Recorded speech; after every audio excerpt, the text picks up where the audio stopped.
জয় নিতাই, জয় গৌর, জয় রাধা, ব্রজমোহন নিতাই যাদের অশেষ কৃপায় আশা করছি তোমরা সকালে সবাই খুব ভালো আছো। আমিও গুরু গোবিন্দের কৃপায় খুব ভালো আছি। তো শিলিগুড়ি 64 মন্ত্রের ভোগের উৎসব হয়ে যাওয়ার পর ধূপগুড়ি, দিনহাটা, কোচবিহারে কয়েকটা উৎসব ছিল, আর ভিডিও সেভাবে করতে পারিনি ব্যস্ততার জন্য। তো চলে এসেছে তারপরে এটা ধূপগুড়িতে। তো ধূপগুড়িতে গতকাল সন্ধ্যায় পাঠ কীর্তন হয়েছে। আজকে ভগবানের ভোগ রাগ, ভক্ত বৈষ্ণবের সেবা। তো প্রায় 100 লোকের উৎসব আজকে। তো সবজি আমাদের এদিকে চলছে, আর ভোগের রসইও হচ্ছে ওদিকে। তো ভগবানের অর্চন গুছিয়ে নিয়েছি। এরপরে ভগবানের অর্চন হয়ে যাওয়ার পরে ভগবানের বাল্যভোগ হবে।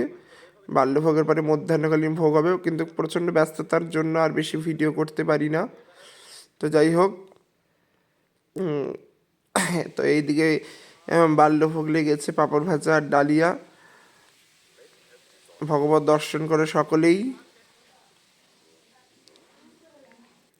তো মধ্যাহ্নকালীন ভোগ দর্শন সেইভাবে ভিডিও আগেই বললাম করা খুব অসুবিধা হয়ে যায় উৎসবের মধ্যে। তো যতটুকু পারি তোমাদেরকে শেয়ার করার চেষ্টা করি। তো আমরা ধূপগুড়ি ভোগ দিয়ে ধূপগুড়িতে আমার গুরুবোনের বাড়িতে আছি। তো রাতের প্রসাদ পেয়ে শুয়ে পড়েছি। আগামীকাল একাদশী, আবার এক জায়গায় জগন্নাথ প্রতিষ্ঠান, আর হচ্ছে সেই বাড়িতে ভোগ আছে। অধিবাস কাল পাঠ, পরশু ভোগ। তো এই জন্য আর বাড়ি যাইনি। এদিক থেকে এই পূর্বে রাস্তায় সেই জায়গাটার নাম হচ্ছে ক্রান্তি। তো ওখানেই ভোগ হবে পরশু দিন, দ্বাদশীর দিন। কালকে পাঠ কীর্তন অধিবাস।